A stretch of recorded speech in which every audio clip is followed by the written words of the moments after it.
Good afternoon, tribe. Go ahead and hit that subscribe button, and I hope you like this video. I want to thank all my new subscribers. I really appreciate y'all. I told you guys I'm trying to get to 500 by my birthday. My birthday is July 2nd, so that's a little bit over a month. And I'm actually up to 280, I think. So I'm still a really small channel, just trying to make it big. And so go ahead and hit that like and subscribe button, hit the little bell. Before I start my review, I want to give a shout out to Gardini, who actually came into my comments to clear up something I had said, or at least to give me his clear up what he said and what I talked about in one of my reviews, where I was responding to him putting down 9-to-5ers, and I was like, you can go back and I think it's the second review I did on Chasing Atlanta, where I was just like, I was a little offended that I felt like he was looking down on 9-to-5ers, but what he cleared it up was the whole premise of this show is to bring young black gay men in Atlanta together to with the hustle, that are on their grind, that are out here hustling and trying to make things happen, that are entrepreneurs, that are business owners, and so he was saying basically, if that's what you're trying to do and that's where you're trying to go, then and that's where that comment came from. So I just wanted to acknowledge your comment. Thank you so much for a little YouTuber like me, for you to take the time. And I look forward to the reunion. And that's the second thing I want to talk about. Just touch on the reunion will be next Wednesday at 4 o'clock, hosted by T.S. Madison. Oh, I wish I lived in Atlanta, because, honey, I would have bought my ticket. Because this reunion is going to be some shiznit. I could do a whole video on all the shit that's been going on social media with Gardini and Jaylon and Q and Devon and just everybody out there. Eric now. I just saw some a few minutes ago where I was just scrolling the gram. If you don't know what I'm talking about, y'all, go to Instagram. Follow the Chasing Atlanta Instagram page, and it is all up there. I could do a whole video on it, but just know I will be reviewing the reunion. And the last shout out I want to give, last but not least, also, if you're interested in getting some tea on Chasing Atlanta, check out Ty Couture TV. Ty and Mike, they not only do they review Chasing Atlanta, but they also have gotten interviews with Q, Cameron, and Montel. And all of the interviews are great and informative, and you get a lot of information on what you're seeing and what you're not seeing. And I believe that Gardini is supposed to be on their show before the reunion, so check them out. It's Tai Couture TV, and they have way more followers than me, so I'm sure you guys already know who they are. But definitely check them out, because honestly, I get more tea from them interviews than I do from the show. With that being said, this is my review of Chasing Atlanta, season 2, episode 8. It is Kumbaya. That's what we're supposed to be doing. It's Kumbayaing. All right. I'm gonna just go through it like I do my normal reviews. So let me talk about what happened. So the first we see Jaylon and his boyfriend, and they're getting his boyfriend Q. I like Q. His Jaylon's boyfriend. I like his boyfriend. They're actually getting his store together, his store in Atlanta. And y'all know, just like anything else, anybody who's ever gotten renovations done, or business owners who have started a business or anything of that nature, nothing is ever done when they say it's going to be done. Nothing ever goes as smooth as you think it should go. So if they say it's going to be 3 months, plan on it being 6 months. If they say it's going to cost $10,000, plan on it costing $15,000. And I feel like that's sort of what they're running into with the store that Jaylon is running into.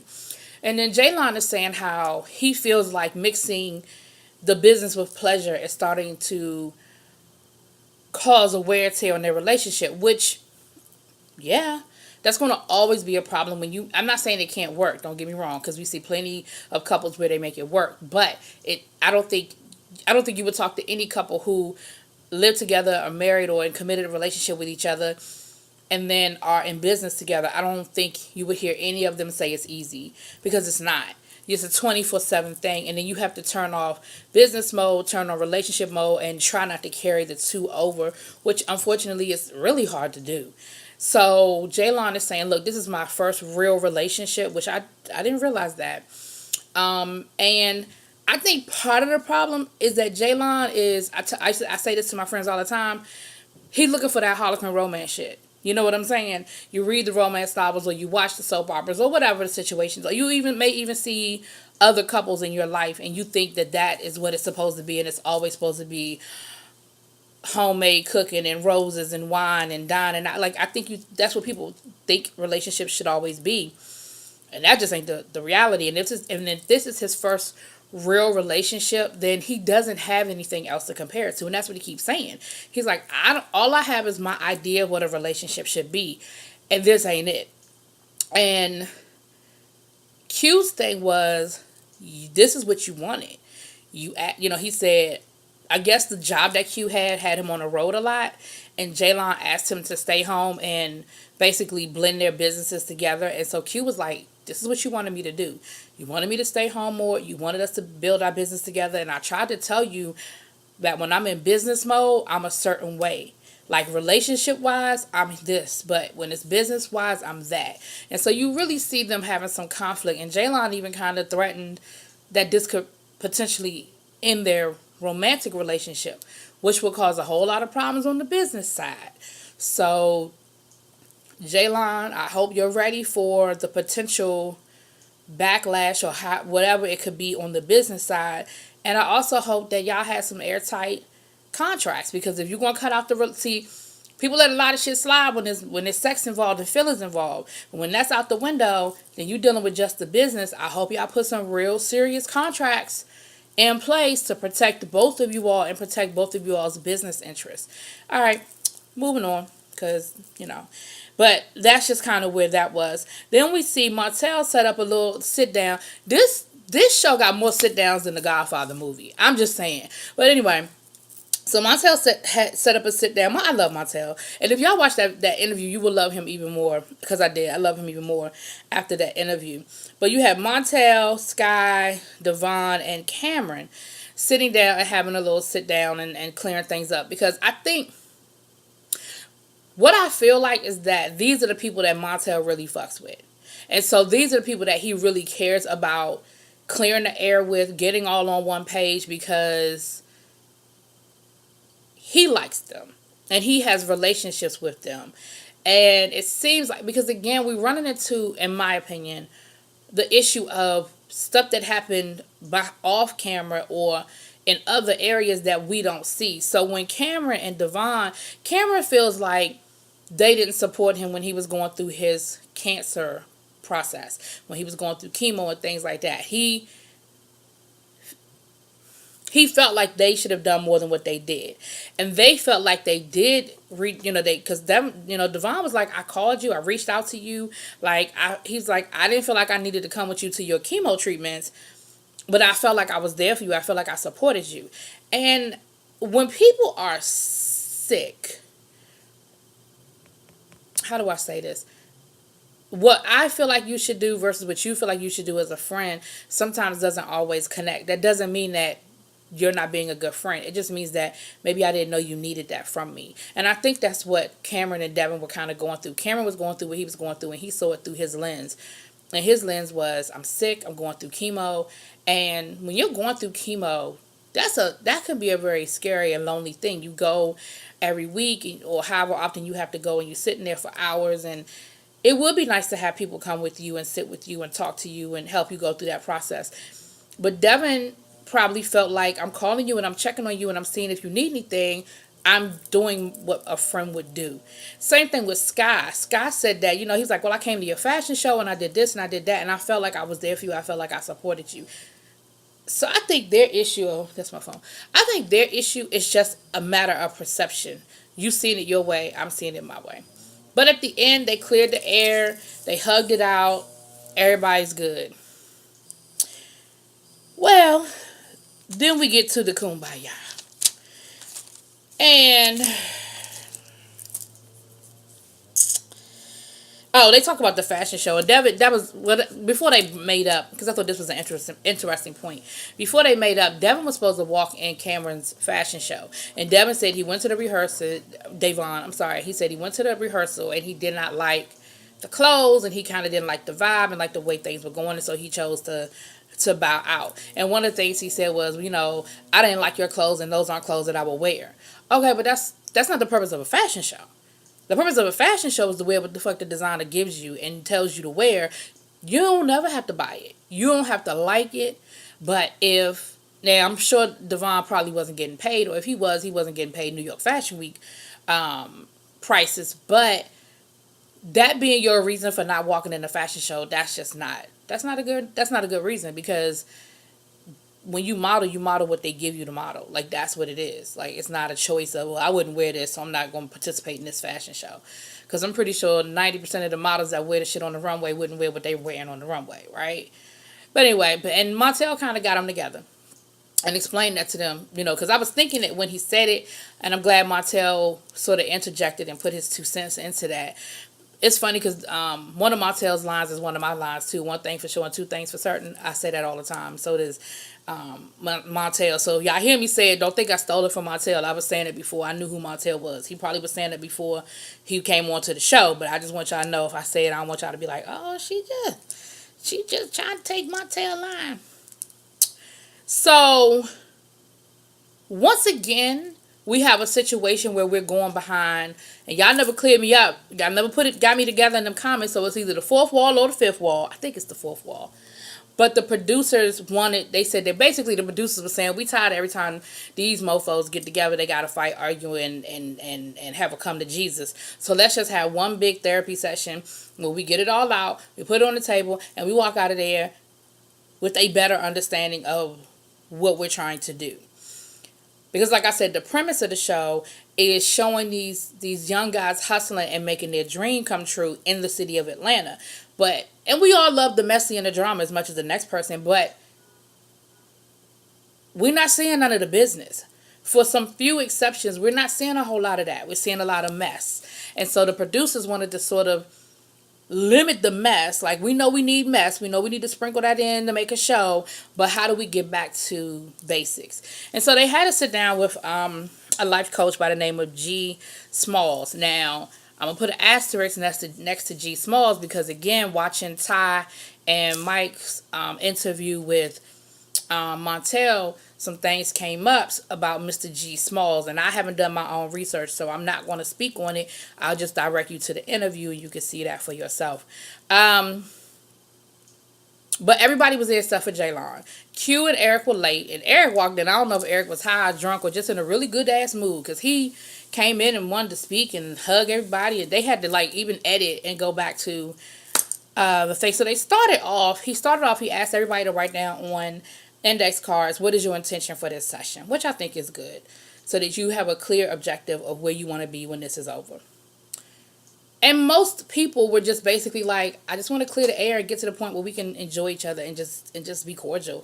Gardini, I liked his intention probably the most, because Gardini's thing was, I'm just trying to create a business environment. How do we get back to the business? How do we get back to, he was like, let's get past liking each other and not liking each other, and let's make this money. And that's basically where Gardini was. And I'm with you. Like, I don't have to like you to make money with you. I don't have to like you to get my hustle on. And if that's what this is supposed to be about us growing and building businesses and building brands, let's get back to that, if we were ever there. But at least in this first half, most of the conversation was about I